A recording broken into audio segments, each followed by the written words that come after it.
Welcome back to Armchair Generals. As always, I am Crash. With me are Nova Star and El Scotcho. Hello, everybody. Hey, how's it going? Today we're going to be going over the recent news with the Mini Marines that was leaked from the package inserts with the new reboxed 40K. And GW then confirmed after all the rumors popped up and all the rumor milling started.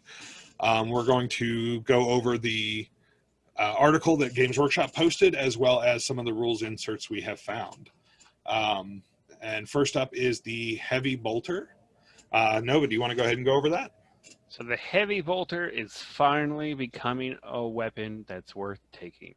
I mean, ever since 3rd edition, this thing has been the Devastator Squadron, the Retributor Squadron. It's like the ugly stepchild of the heavy weapons units. Like you only took them if you were really scrounging on points. Yep. They're so bad. Now that they're going to damage 2 and I'm going to assume still 3 shots, you could potentially take out 3 Primaris Marines, 3 of the new Marine stat lines, and it's just going to be much, much better, more bang for Or your buck. 6 Imperial Guardsmen or 6 Eldar. Damage I don't think damage doesn't carry over. No, damage doesn't carry over like that. Disregard then. It explodes them real good, let's just say that. I think it should, like it does in Age of Sigmar. I still think damage should carry into the squad like it does in AOS, but sadly it does not yet.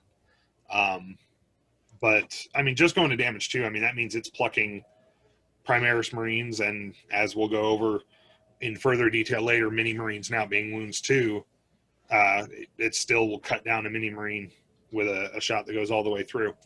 Such a better weapon. Yeah. And yeah, I mean, you're right. In the past, you didn't see him unless it was for a specific army build. I mean, because they've always been in that 5 to 10 points. They fluctuate. Yeah. And not a lot of things in the Marine book are 5 to 10 points, or that you've already upgraded your characters with the power swords, the power fists. So you got 5 to 10 points. Give the squad a Heavy Bolter because you can. Yep. Not because it was really your first choice. No, agreed. Long Fangs, it's always been like, okay, I guess the kill-off dude can have a Heavy Bolter since he has to have a heavy weapon in. Yeah. I mean, I can't think of a time where I've sought out Heavy Bolters in that fashion. Yeah.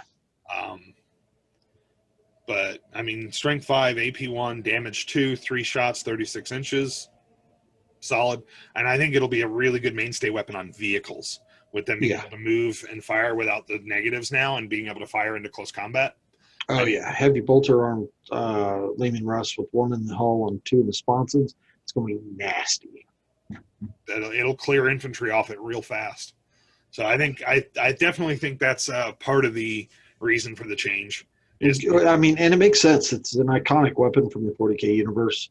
Always has been. I mean, I can't tell you how many times you read in the novels or in the story pieces and the codexes and the rule books where some super awesome Marine grabs a Heavy Bolter, or try again, brag, grabs a Heavy Bolter. Even in Dawn of War, when you had a Heavy Bolter squad, they could be taking out vehicles with it. Oh, yeah, Dawn of War. I mean, that was the way to go in that game, is just give your Devastator squad 4 Heavy Bolters and let them rip things to shreds. I mean, the Heavy Bolter, aren't they supposed to be like the size of a soda can? Yeah, it's speaking as the group gun nerd here, bolters are like 75 caliber, like your standard handheld bolter. So that's 3/4 of an inch around for a regular bolt. And Heavy Bolter is roughly double that. So you're talking about a bullet that's about 1.5 inches I think around. they said it's about the size of like a soup can is what they're shooting. So, I mean, you're talking, and it's coming at you, breaking the sound barrier, which is at least 720 miles an hour. And one of the things we love about 40K is each of the bullets has a little self-propelled rocket motor to make it go faster. Yep, and an explosive warhead in it, so they're basically little tiny 1.5 inch around mini missiles that are coming at you at like 3,000 rounds a minute. That was actually something I read in War of Secrets, the Dark Angel book by Phil Kelly.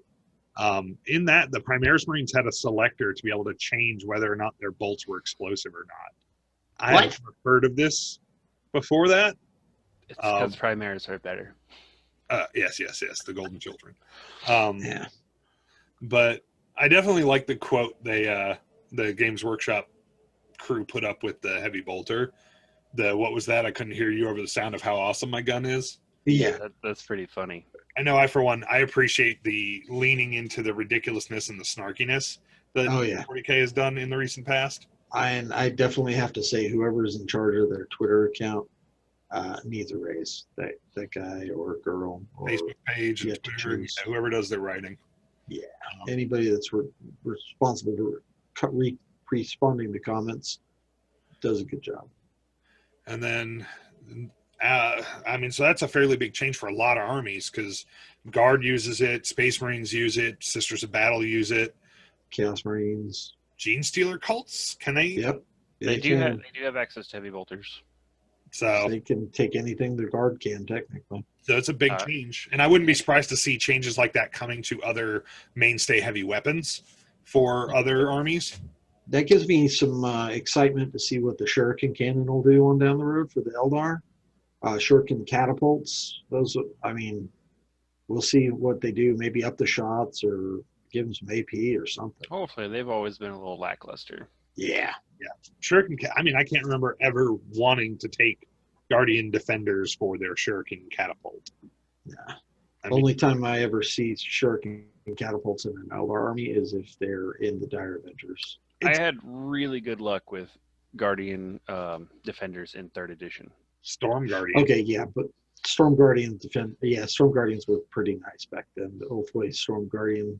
I remember Nova using Storm Guardians back in the day with fusion guns and popping them out of wave serpents to blow things up and then run away. Well, I guess he had 2 star cannons on grav platforms too.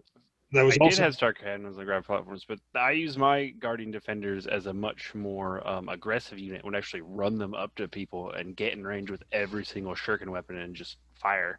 But a lot of people weren't expecting that. No, they weren't, and that's true. But that was also the age of Parandorus and the Scorpion Squad being able to wipe out almost anything on the field. Yeah, so good. And Eldar Farseers just mind-warring Carnifexes into non-existence.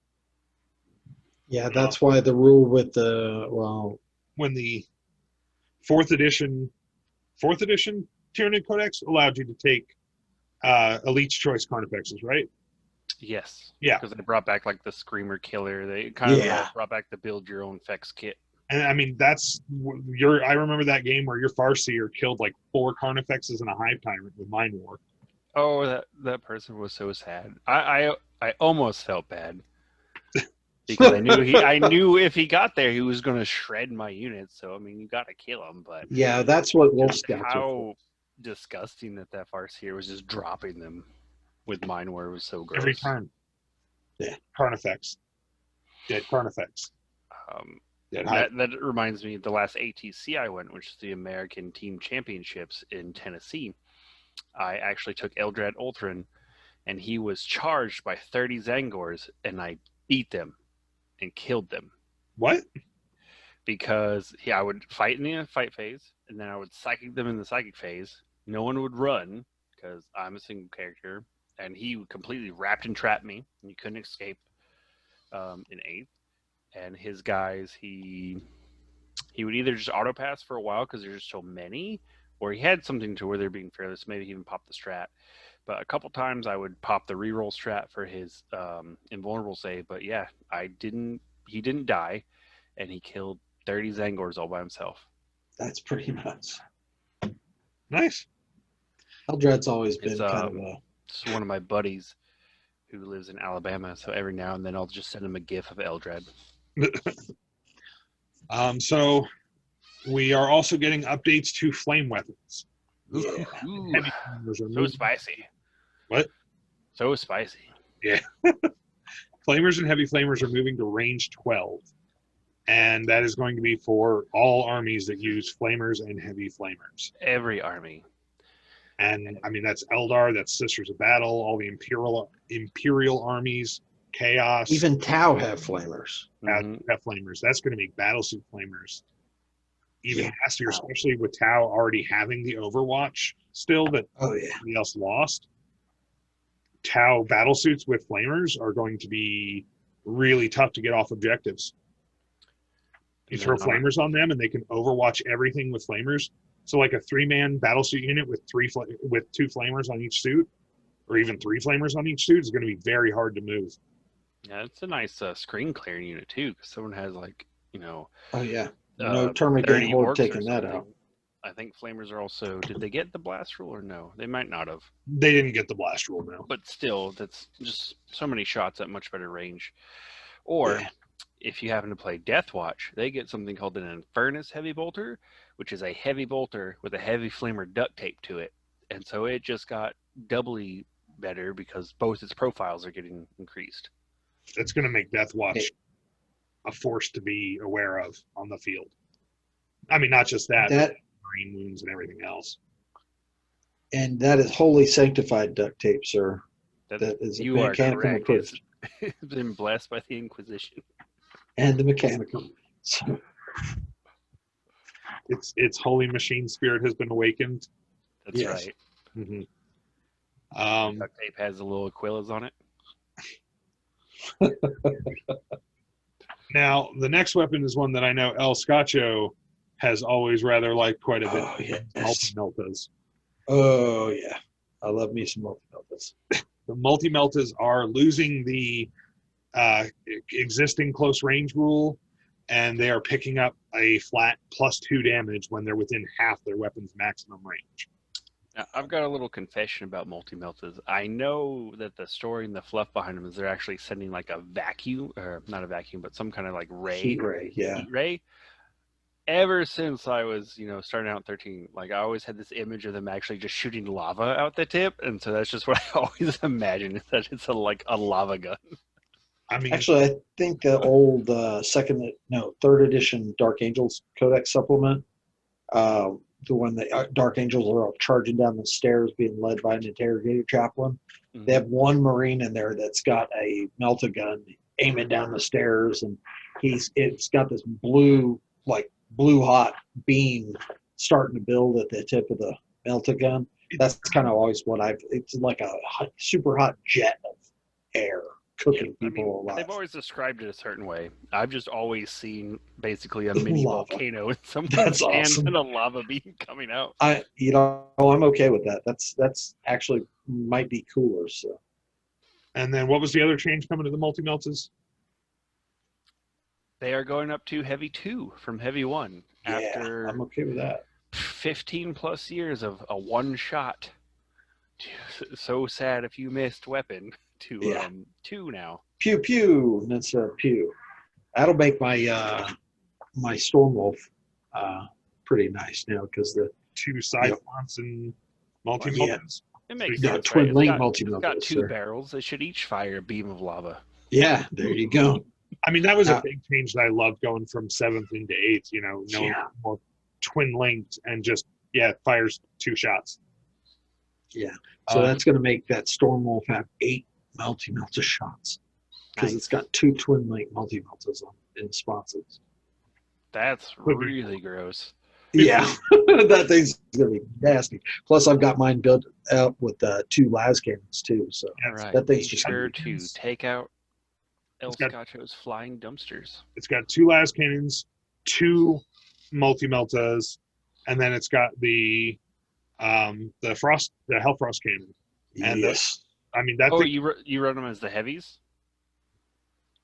What's that? You run them as the heavy support version and not like the long No, ship it's version? the transport version. that's the Okay. transport version. But don't they both have transport capacity? Yes, that one's 16. Yeah. Okay. The So one I can tote a bunch of wolfing around. the one with all the guns and the flying capability has a 16 model transport limit. Like it's going to be a nasty gunship moving forward. Yeah. I'm Oh, that's right. It's a little turret behind the pilot. It's got the little frost cannons. I was thinking the big old frost cannon that Oh, no. takes up the troop That bay. one, if I ever get around to building it, it's going to be the one that Jordan. If I ever get around to building it, that's going to be the one that Crash hates because it's going to be literal Viking longship coming out of the atmosphere already hate the model. I know, I, but it's going to be even more hateable for him because it's going to look like a boat falling out of the sky with a drunken space wolf driving it. Nice. I mean, I generally don't like most of the Space Marine flyers. I think the Storm Raven looks like a flying garbage truck, and I think the Space Wolf ones look like flying dumpsters. I genuinely dislike most of the Space Marine flyers. Well, we're gonna go ahead and end part 1 of this video here. We've got more coming up in a second part. So if this is all you watch today, okay. We thank you for tuning into Armchair Generals. Make sure to smash that like button, subscribe, hit the notification bell to get more notices when we post new videos. We'll be right back with part 2 of this discussion.